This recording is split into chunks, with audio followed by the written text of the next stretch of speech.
राम राम, सभी को नमस्कार। आज हिंदी में अपना टॉपिक है वाच्य। वाच्य, पहला क्वेश्चन, वाच्य का शाब्दिक अर्थ बोलने का विषय, यानी वाक्य के अंदर किसकी प्रधानता है, कर्ता की, कर्म की या भाव की। इसका शाब्दिक अर्थ बोलने का विषय।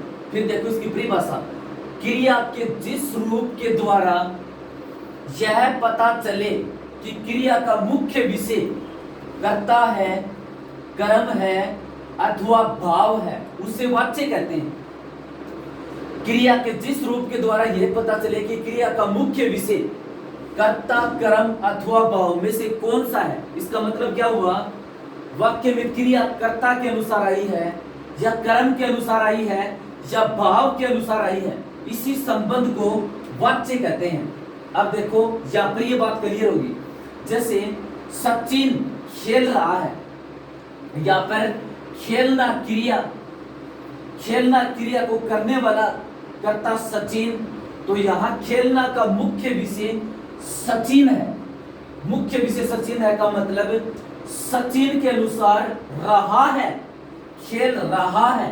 तो रहा है किसको प्रदर्शित करता है कि पुल्लिंग करता है, एक वचन में है। तो खेल रहा है सचिन के अनुसार आई है, तो सचिन यहाँ पर करता है, तो ये क्या होगा, कर्तावाच्य या कर्तृवाच्य। इसलिए यहाँ पर ये कर्तृवाच्य है। फिर देखो वाच्य के कितने भेद होते हैं, 3, क्योंकि क्रिया का संबंध या तो कर्ता से या कर्म से या भाव से, इनमें से किसको प्रधानता ज्यादा दी गई है। तो वाच्य के भेद होते हैं 3। कर्तृवाच्य बहुत आसान है, जिसको अंग्रेजी में एक्टिव वॉइस कहते हैं। एक्टिव वॉइस या कर्तृवाच्य का मतलब ये हुआ जब वाक्य में क्रिया कर्ता के अनुसार आए। इसका तात्पर्य क्या हुआ, वाक्य में क्रिया के लिंग वचन ये कर्ता के लिंग वचन के अनुसार आए। देखो कर्तृवाच्य, वाक्य में क्रिया कर्ता के अनुसार आए, अर्थात क्रिया के लिंग, क्रिया के वचन कर्ता के अनुसार आए या कर्ता के अनुसार प्रयुक्त हो, उसे कर्तृवाच्य कहते हैं। जैसे मोहन पुस्तक पढ़ता है, या पर मोहन कर्ता, पढ़ना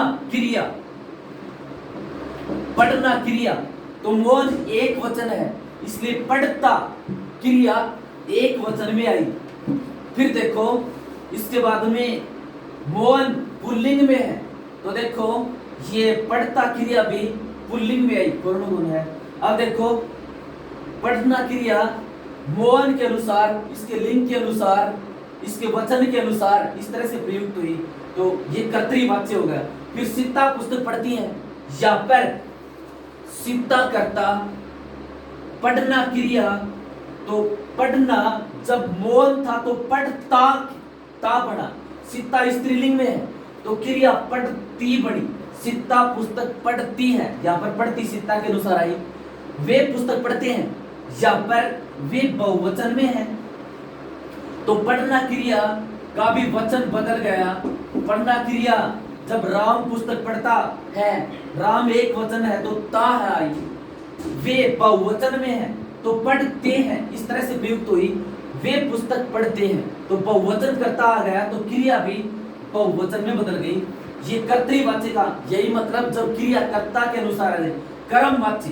कर्मवाच्य वाक्य में क्रिया के लिंग वचन कर्म के अनुसार प्रयुक्त हूं, सीधा सा मतलब है वाक्य में क्रिया कर्म के लिंग वचन के अनुसार आए, उसको कर्मवाच्य कहते हैं। अंग्रेजी में इसको पैसिव वॉइस कहते हैं। इस प्रकार के वाक्यों में वाक्य की शुरुआत पराये कर्म से होती है, और कर्तृवाच्यों में वाक्य की शुरुआत कर्ता से होती है। आसान बात है। जैसे पुस्तक मोहन के द्वारा पढ़ी जा रही है, मोहन पुस्तक पढ़ता है, कर्तृवाच्य। और जब पुस्तक से वाक्य की शुरुआत कर दें, ऑब्जेक्ट से अंग्रेजी में जिस वाक्य की शुरुआत कर दें उसको पैसिव वॉइस, तो पुस्तक से वाक्य की शुरुआत कर दें तो कर्म पुस्तक के अनुसार आगे की क्रिया आएगी, तो ये वाक्य कर्मवाच्य बन जाएगा। पुस्तक मोहन के द्वारा पढ़ी जा रही है। अब देखो क्रिया पढ़ना, तो पढ़ी जा रही है, पुस्तक स्त्रीलिंग है, तो स्त्रीलिंग है इसलिए पढ़ना क्रिया को पढ़ी स्त्रीलिंग में बदली। एक वचन है तो पढ़ी एक वचन में आई। तो पुस्तक मोहन के द्वारा पढ़ी जा रही है, यहाँ पर पुस्तक कर्म है और पढ़ी जा रही है, ये क्रिया का रूप पुस्तक कर्म के अनुसार है तो कर्म वाच्य। रोगी को दवा दे दी गई, दवा, रोगी यहाँ पर कर्म है, देना क्रिया, तो देना क्रिया इसके अनुसार ये इसके अनुसार आई तो कर्म वाच्य। फिर देखो यहाँ कौन सा नाटक देखा जा रहा है, यह कौन सा नाटक देखा जा रहा है, तो देखो नाटक कर्म है, नाटक कर्म है, देखना क्रिया है, तो देखना क्रिया नाटक के अनुसार आई है। नाटक पुल्लिंग है, नाटक एक वचन है, इसी रूप में क्रिया आई है तो ये कर्म वाच्य हो गया। आवाज लगाई जा रही है, आवाज लगाई जा रही है, आवाज यहाँ पर कर्म है और आवाज कर्म स्त्रीलिंग में है, तो स्त्रीलिंग में है तो क्रिया जा रही है, लगाई जा रही है, स्त्रीलिंग में है तो रही है रूप में क्रिया इसके साथ आई, तो इस तरह से कर्म वाच्य। तो वाक्य में जब क्रिया कर्म के अनुसार आए तो वहां पर कौन सा वाच्य होता है, कर्म वाच्य। फिर देखो भाव वाच्य, ये और भी आसान है। वाक्य में क्रिया जब न तो कर्ता के अनुसार आए न कर्म के अनुसार आए, भाव के अनुसार आए, और भाषा भाव प्रधान है, sense is clear, everything is clear, भाव के अनुसार क्रिया है, अगले की बताने वाले की मनोदशा के अनुसार है, भाव के अनुसार क्रिया प्रयुक्त होती है। जैसे उससे चला नहीं जाता, उससे चला नहीं जाता, उससे यहां पर करता है, चला नहीं जाता, तो चला नहीं जाता ये एक भाव है, यानी वो चलने में कमजोर है, उसका भाव स्पष्ट हो गया, उसकी मनोदशा का पता चलता है। चला नहीं जाता ये काम करने में वो सक्षम नहीं है, ये उसका भाव स्पष्ट हो गया, तो चला नहीं जाता।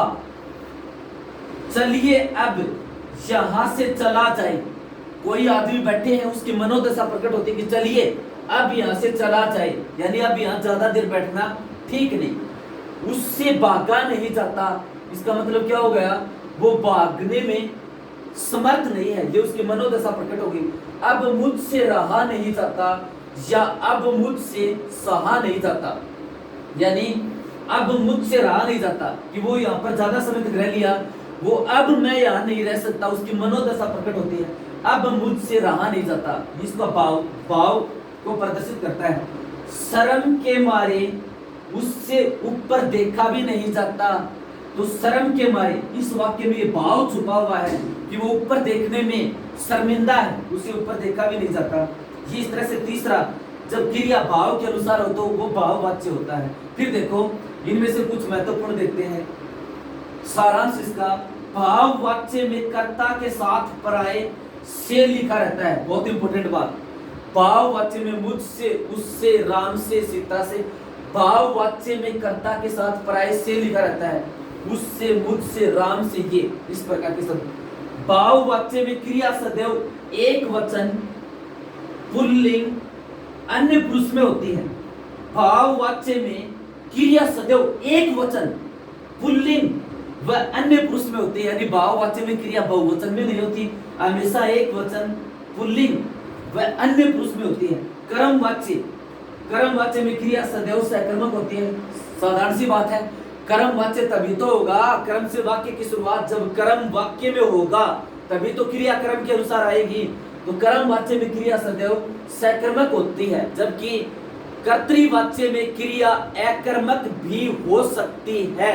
अब देखो भाव वाच्य में क्रिया सदैव अकर्मक होती है, भाव वाच्य में क्रिया सदैव अकर्मक होती है। फिर से सुन लीजिए, कर्म वाच्य में क्रिया सदैव सकर्मक, कर्तृवाच्य में अकर्मक और सकर्मक दोनों हो सकती है, भाव वाच्य में हमेशा क्रिया अकर्मक होगी। इस तरह से भाव वाच्य से संबंधित कई बार प्रश्न पूछ लेते हैं। पीछे आईडीसी की परीक्षा हुई थी, इसमें से 2-3 प्रश्न पूछ लिए गए थे, बहुत आसान। जब क्रिया कर्ता के अनुसार आए तो कर्तृवाच्य, कर्म के अनुसार आए तो कर्म वाच्य, भाव के अनुसार आए तो भाव वाच्य। धन्यवाद।